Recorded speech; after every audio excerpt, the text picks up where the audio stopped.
तो मेरा नाम हुआ ओम प्रकाश कुमार। आज देख रहे हैं speed and velocity. Speed and velocity आज देख रहे हैं। ये क्वेश्चन बहुत ही यूज़फुल है। रेलवे के सेंस से देखा जाता है और रेलवे में बहुत से क्वेश्चन, ये तो बहुत नॉर्मल सा ये सभी क्वेश्चन है, लेकिन बहुत सा क्वेश्चन जो है जो कि आपको और मेहनत करना पड़ेगा, अलग से भी पढ़ना पड़ेगा। सिर्फ इसी के साथ अगर पढ़ते हैं, अगर सिर्फ ये पढ़ते हैं, आप यूट्यूब के भरोसे भी रहते हैं तो आपका रिजल्ट नहीं हो पाएगा, क्योंकि वैकेंसी देख रहे हैं कितना कम है। ठीक है, तो चलिए अब आते हैं क्वेश्चन पे, सीधा डायरेक्ट हम क्वेश्चन पे आते हैं। चलिए बात करते हैं।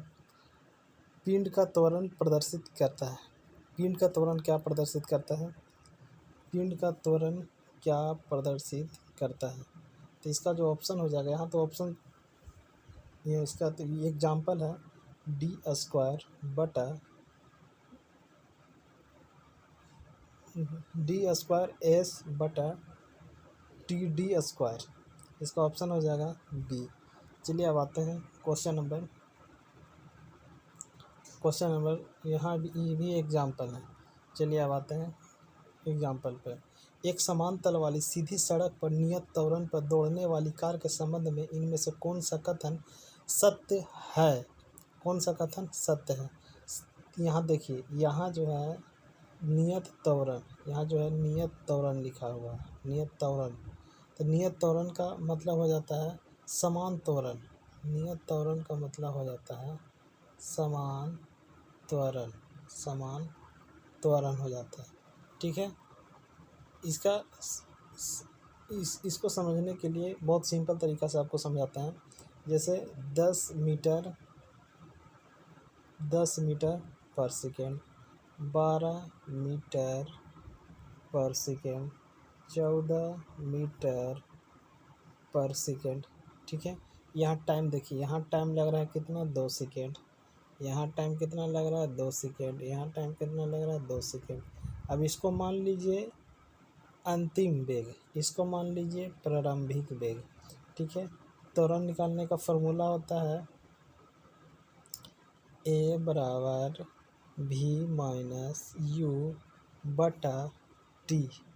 यहाँ देखिए a बराबर v - u बटा t, इसका फॉर्मूला होता है। चलिए एक बार और बढ़े थे समझे। यहाँ को से ये जो लिखे हैं ये तो समझ गए होंगे। ठीक है, ये जो लिखे हैं समझ गए होंगे। चलिए अब इसको अब आगे की ओर थोड़ा मिटा कर समझाते हैं अच्छी तरह से और एक बार। इसका फॉर्मूला त्वरण का v - u बटा t। जैसे v यहाँ पर हो गया अंतिम, ठीक है, अंतिम वेग हो गया, और ये जो हो गया प्रारंभिक वेग हो गया, प्रारंभिक वेग हो गया। क्या हो गया? प्रारंभिक वेग। ठीक है, प्रारंभिक वेग हो गया। और टी तो समय देखिए रहे हैं। तो हमारा जो अंतिम प्रारंभिक वेग कितना लिए थे, 10, तो यहाँ 10। अंतिम वेग कितना, तो 12। समय कितना था, तो 2। यहाँ अब घट के बोलो यहाँ 10, यहाँ 12। ठीक है, अब घट के कितना आया, 12 में से 10 घटेगा 2। यहाँ टाइम कितना है, 2। इसको काट देंगे, त्वरण कितना है, 1 मीटर पर सेकेंड स्क्वायर। ठीक है, ये तो हो गया। अब फिन कितना था, 12। फिन कितना था, चाल हमारा 12 और 14 था, 12 14 था। तो अंतिम ये हो गया, प्रारंभिक ये हो गया। तो 14 में से 12 घटाएंगे और बटा समय है, तो 2/2। इसका भी मीटर, 1 मीटर पर सेकेंड स्क्वायर आया, 1 मीटर पर सेकेंड स्क्वायर आया। तो 1 मीटर पर सेकेंड इसका भी आया, 1 मीटर पर सेकेंड। 10 और 12 में से जो 10 घटा है तो उसका भी आया था। तो यानी त्वरण जो है हमारा समान है, तो इसीलिए इसमें क्या होगा, वेग निरंतर बढ़ रहा है। जैसे 10 फिर 12 फिर 14, जैसे 10 हुआ फिर 12 हुआ फिर 14 हुआ। तो यहाँ वेग देख रहे हैं, वेग निरंतर बढ़ रहा है। तो हमारा जो हो जाएगा ऑप्शन डी ऑप्शन हो जाएगा। हमारा जो ऑप्शन हो जाएगा क्या हो जाएगा, डी ऑप्शन हो जाएगा। चलिए अब आते हैं क्वेश्चन नंबर। अब स्टार्ट यहाँ, वो तो एग्जाम्पल था, क्वेश्चन नंबर यहाँ से स्टार्ट होता है। एक वृत्ताकार पथ में स्थिर गति वाले पिंड की गति को क्या कहा जाता है? तो समान वृत्तीय गति, वृत्ताकार पथ में स्थिर गति वाले पिंड को क्या कहते हैं? तो समान वृत्तीय गति कहते हैं। समान वृत्तीय गति कहते हैं।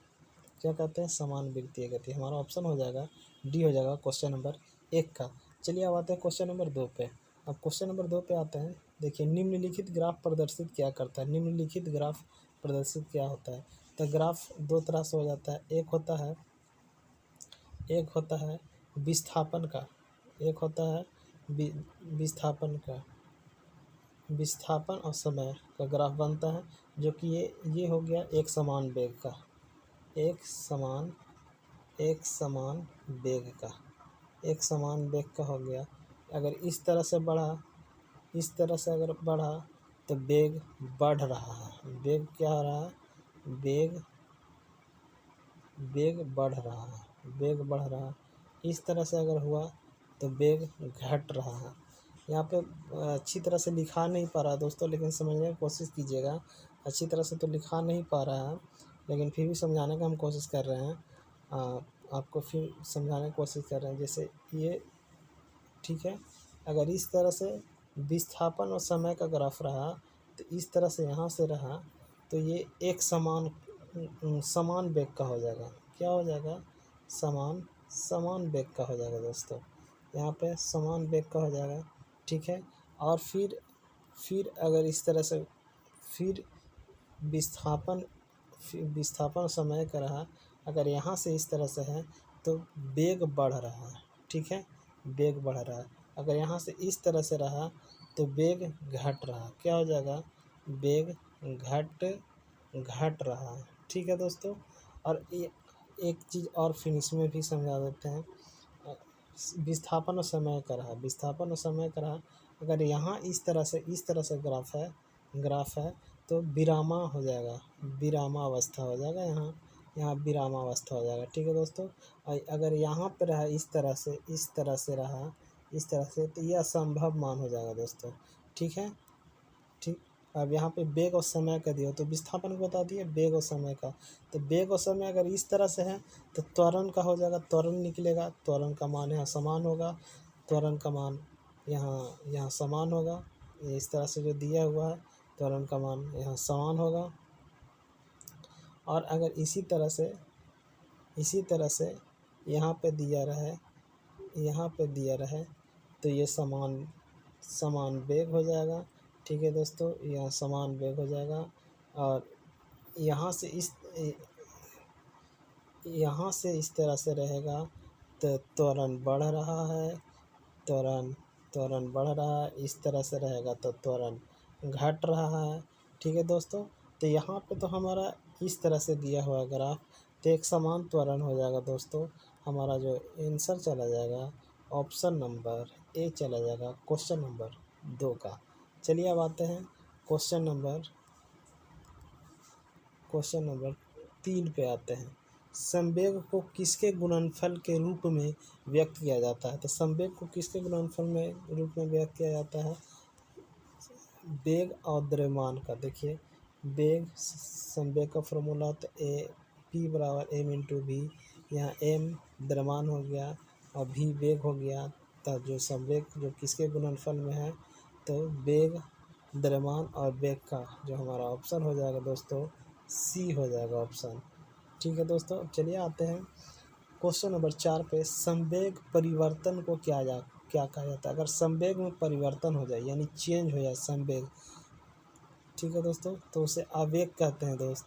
उसे क्या कहते हैं? आवेग कहते हैं, ठीक है दोस्तों, आवेग कहते हैं। जैसे P m इंटू भी है, संवेग में परिवर्तन, तो एम भी माइनस एम यू कर दें, एम को कॉमन ले लें, भी माइनस यू, तो संवेग में परिवर्तन, तो इसको क्या कहते हैं? आवेग कहते हैं दोस्तों। तो हमारा जो ऑप्शन चला जाएगा दोस्त, हमारा क्वेश्चन नंबर 4 का ऑप्शन नंबर ए। चलिए दोस्तों अब आते हैं क्वेश्चन नंबर 5 पे। यदि किसी वस्तु का वेग दुगना कर दिया जाए तो क्या होगा? अगर किसी वस्तु का वेग दुगना कर देंगे तो संवेग 2 गुना होगा और गतिज ऊर्जा 4 गुना हो जाएगा। इसका फॉर्मूला से भी समझा देते हैं दोस्तों, फॉर्मूला से भी समझा देते हैं। चलिए आते हैं फॉर्मूला पे हम देखिए समझाते हैं इसको। जैसे संवेग है, संवेग का फॉर्मूला तो आप जानते हैं दोस्तों, आप सब जानते होंगे, एम इंटू भी, पी बराबर एम इंटू भी होता है। अगर हम वेग में 2 गुना कर दें तो संवेग भी हमारा 2 गुना हो जाएगा। काइनेटिक एनर्जी का फॉर्मूला, गतिज ऊर्जा का फॉर्मूला होता है हाफ एम वी स्क्वायर होता है। अगर वेग को अगर हम 2 गुना कर दें, 2 गुना कर दें तो ये 2 भी 2 है तो इसका स्क्वायर पर तो 2 दूना 4 हो जाएगा। ये जो है ये तो 4 हो जाएगा, तो गतिज ऊर्जा कितना हो जाएगा हमारा 4 हो जाएगा गतिज ऊर्जा। ठीक है दोस्तों, तो हमारा जो ऑप्शन हो जाएगा 5 का, क्वेश्चन नंबर 5 का जो ऑप्शन हो जाएगा ए और बी ऑप्शन हो जाएगा दोस्तों। ठीक है, चलते हैं क्वेश्चन नंबर 6 पे। संवेग संरक्षण के सिद्धांत पर आधारित, संवेग संरक्षण पर सिद्धांत पर आधारित, ये न्यूटन का थर्ड लॉ है दोस्तों, ये न्यूटन का थर्ड लॉ है। ठीक है दोस्तों, चलिए अब आते हैं इसका जो ऑप्शन हो जाएगा, जैसे रॉकेट का चलना, बंदूक का गोली छोड़ना और नाव से कूदना, नाव से कूदेगा तो पीछे हट जाता है नाव, तो भी संवेग संरक्षण का सिद्धांत है, संवेग संरक्षण का सिद्धांत है। यानी टक्कर के बाद और टक्कर के पहले मतलब संवेग संरक्षण है, मतलब क्रिया के विपरीत प्रतिक्रिया। ठीक है, क्रिया के विपरीत प्रतिक्रिया, ये संवेग संरक्षण का सिद्धांत है। जिसको किसी दीवार में अगर कस के बॉल मारते हैं उतने ही स्पीड से वो हमारे पास आता है। ठीक है, जितना स्पीड से अगर बॉल को अगर दीवार में मारते हैं उतने ही स्पीड से वो हमारे पास भी आता है। तो संवेग संरक्षण का सिद्धांत है। जो हमारा ऑप्शन हो जाएगा यहाँ दोस्तों, हमारा ऑप्शन हो जाएगा ए भी हो जाएगा, बी भी हो जाएगा, यानी ऑप्शन जो हो जाएगा सी चला जाएगा दोस्तों। ठीक है, चलिए अब आते हैं दोस्तों और क्वेश्चन नंबर 7 पे आते हैं। क्वेश्चन नंबर 7 पे आते हैं दोस्तों। क्या लिखा हुआ है 7, क्वेश्चन नंबर 7 का, एक मछुआरा झील में फंस गया क्योंकि उसके मोटर बोट की मोटर ख़राब हो गई। किनारे तक पहुंचने के लिए उसे क्या करना चाहिए। जैसे देखिए ये तालाब है, तालाब या झील जो भी मान लीजिए, और यहाँ पर जो है, यहाँ पर ये किनारा है। ठीक है दोस्तों, इसमें नाव है, इसमें क्या है, इसमें नाव है, एक नाव है, एक इसमें नाव है, इस पे मछली है सॉरी दोस्तों, इस पे मछली है, इस पे मछली है। अगर मछली को हम यहाँ पे फेंकते हैं, इस साइड में फेंकते हैं मछली को, तो यहाँ जो किनारे पे मछली को फेंकेंगे तो हमारा जो नाव है ये घिसक के किधर आएगा, किनारे की तरफ आएगा। मछली को अगर इस साइड फेंकेंगे तो हमारा जो नाव है किनारे की तरफ आएगा, इधर आएगा। तो हम मछली को कहाँ फेंक रहे हैं, किनारे से दूर फेंक रहे हैं, किनारे से यानी किनारा से दूर फेंक रहे हैं। ठीक है दोस्तों, इकट्ठा किया हुआ मछली कहाँ फेंक रहे हैं, तो किनारा से दूर फेंक रहे हैं। तो हमारा जो ऑप्शन चला जाएगा दोस्तों, हमारा जो ऑप्शन चला जाएगा बी ऑप्शन चला जाएगा। क्वेश्चन नंबर 7 का बी चला जाएगा। ठीक है दोस्तों, अब क्वेश्चन नंबर 8 पे आते हैं। क्वेश्चन नंबर 8 पे आते हैं, क्या कहता है, व्यवस्थित वस्तुओं की वो प्रवृत्ति जो उसे अस्थिर या समान गति से गतिमान रहने के लिए प्रवृत्त करता है, क्या कहलाता है। ये तो एकदम आसान क्वेश्चन है दोस्तों, ये आसान क्वेश्चन। इसका ऑप्शन जो हो जाएगा जड़त्व हो जाएगा। इसका जड़त्व का फॉर्मूला आता है, जड़त्व को इनर्शिया भी कहते हैं दोस्त, जड़त्व का इंग्लिश होता है इनर्शिया। तो आई बराबर एम आर स्क्वायर होता है। फिर यहाँ पर था जड़त्व का संख्यात्मक मान, तो जड़त्व का संख्यात्मक मान एम हो जाता है दोस्तों, क्योंकि यहाँ पे क्वेश्चन भी है इसमें। तो इस ऑप्शन नंबर 9 का भी हो गया, क्वेश्चन नंबर 9 का ऑप्शन जो हो गया ए हो गया, और 8 का जो हो गया जड़त्व हो गया। ठीक है दोस्तों, अब घूर्णन गति में जड़त्व की माप क्या घूर्णन गति में जड़त्व की माप होती है, घूर्णन गति में जड़त्व की माप क्या होती है घूर्णन गति में, तो ऑप्शन नंबर सी हो जाएगा दोस्तों, क्वेश्चन नंबर 10 का ऑप्शन नंबर सी। चलिए अब आते हैं क्वेश्चन नंबर 11 का, क्वेश्चन नंबर 11 का आते हैं दोस्तों। कालीन से धूल हटाते समय हम इसको अचानक झटक देते हैं अथवा छड़ी से पीट देते हैं, इसका कारण क्या है। तो आते हैं ऑप्शन में, ऑप्शन यहाँ है दोस्तों। विराम के जड़त्व में धूल अपना स्थान जमा लेती है तथा कालीन से धूल तभी हटती है जब कालीन में गति प्रदान की जाए। गति का जड़त्व धूल को अलग करता है। झटका धूल तथा कालीन के बीच से संगत बल से मुक्ति प्रदान करता है, धूल दूर हो जाती है। इसलिए जो हमारा ऑप्शन यहाँ पे जो हमारा ऑप्शन चला जाएगा दोस्तों, ये जड़त्व का है, तो विरामा के जड़त्व। ऑप्शन नंबर ए देखिए विरामा के जड़त्व में धूल अपना स्थान जमा लेती है तथा कालीन से धूल तभी हटती है जब कालीन में गति प्रदान की जाए। तो हमारा ऑप्शन जो हो जाएगा दोस्तों ए हो जाएगा। ठीक है दोस्तों, चलते हैं क्वेश्चन नंबर 12 में कि निम्न ग्राफ में से कौन सी कार की एक समान गति को प्रदर्शित करता है। ये जो ग्राफ जो बनेगा दोस्त, वेग का बनेगा और समय का, वेग और समय का बनेगा दोस्तों। ठीक है, वेग और एक समान गति, तो ये तो समान त्वरण का हो गया, त्वरण बढ़ रहा है, त्वरण घट रहा है, और यहाँ जो है ये समान वेग का हो जाएगा दोस्तों। तब ये ऑप्शन में देखेंगे कि कहाँ है, ये तो नहीं होगा, ये समान त्वरण का हो जाएगा, ये त्वरण बढ़ रहा है, ये समान त्वरण का हो जाएगा, ये जो है समान त्वरण का हो जाएगा, ये समान त्वरण का हो जाएगा, समान त्वरण का, ये त्वरण बढ़ रहा है, ये हो जाएगा। और यहाँ पे जो है ऑप्शन नंबर बी देखिए दोस्तों, यहाँ पे देखिए बी इसमें एक समान वेग प्रदर्शित कर रहा है, इसमें एक समान वेग देखिए, एक समान वेग प्रदर्शित कर रहा है। तो हमारा जो ऑप्शन हो जाएगा दोस्तों 12 का बी हो जाएगा। क्वेश्चन नंबर 12 का जो है बी हो जाएगा दोस्तों। चलिए अब आते हैं क्वेश्चन नंबर 13। एक समान वृत्तीय गति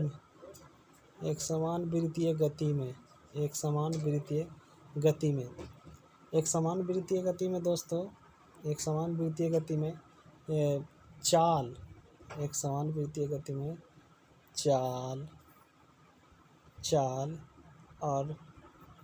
और द्रव्यमान नहीं बदलता है, अचर रहता है।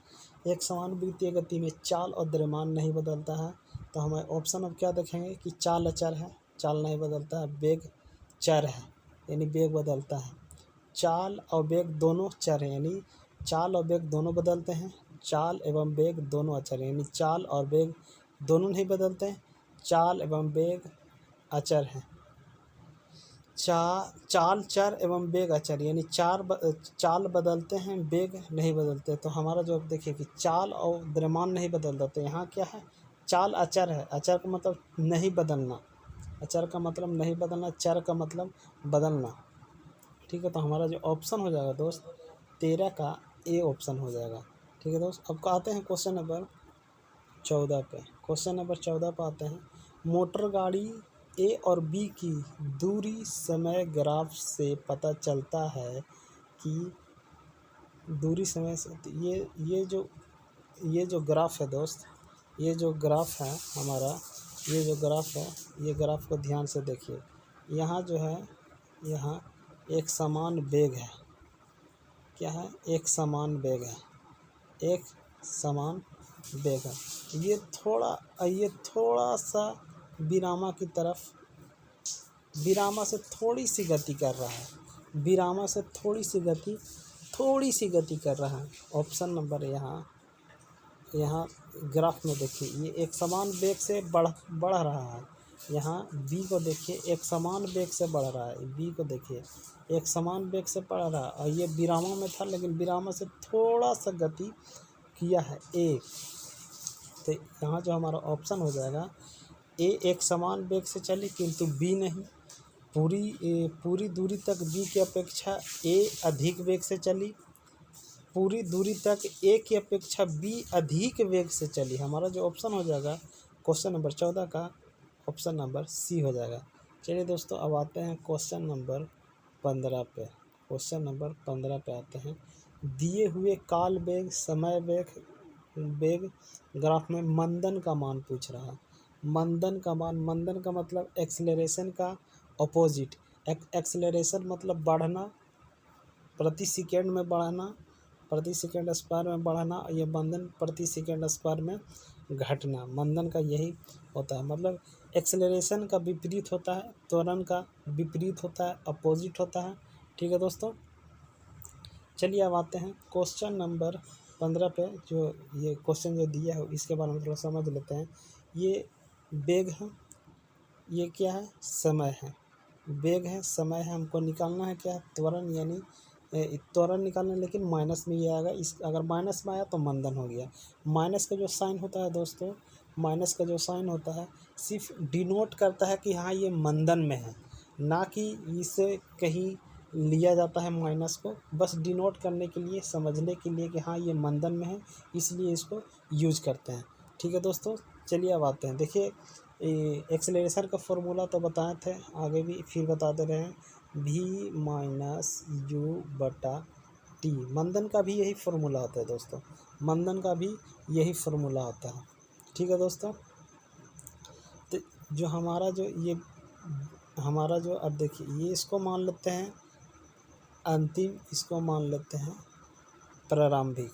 ठीक है, तो अंतिम यहाँ कितना है, अंतिम यहाँ भी है, तो भी का 0 ले लेते हैं। प्रारंभिक कितना है, 50 है, 50 मीटर है, तो -50 ले लेते हैं। ठीक है दोस्तों, टाइम कितना है, टाइम यहाँ देखिए 10 है, समय काल यहाँ 10, यहाँ देखिए यहाँ 10 है, तो 10 यहाँ हम 10 ले लेते हैं। अब इसको घटाते हैं तो -50 बटा 10, 0 से 0 काट देंगे, माइनस कितना आ जाएगा, -5 मीटर पर सेकेंड स्क्वायर। तो हमारा जो ऑप्शन हो जाए, हमारा जो अब एक क्या चीज़ है, -5 मीटर पर सेकेंड स्क्वायर आया, माइनस 5 मीटर पर सेकेंड स्क्वायर आया दोस्तों। तो यहाँ मंदन हमारा हो गया, यहाँ मंदन क्या आ गया हमारा, 5 मीटर पर सेकेंड। यहाँ से हम बोले ना दोस्तों कि सिर्फ ये माइनस डिनोट करता है कि ये मंदन में है, इसको कहीं यूज नहीं है, सिर्फ मतलब डिनोट करने के लिए इसका मतलब है कि हाँ, लेकिन इसका यूज कहीं नहीं है। ठीक है दोस्तों, तो हमारा जो आंसर हो जाएगा, ये आंसर हो जाएगा। ठीक है दोस्तों, आज का क्वेश्चन 15 है, क्योंकि जब वीडियो बहुत ज़्यादा लंबा हो जाता है जिसकी वजह से लोग देख नहीं पाते हैं, उसको सब इग्नोर कर देते हैं। ठीक है दोस्तों, आज तक का यही। ठीक है, जय हिंद, जय भारत, गुड बाय।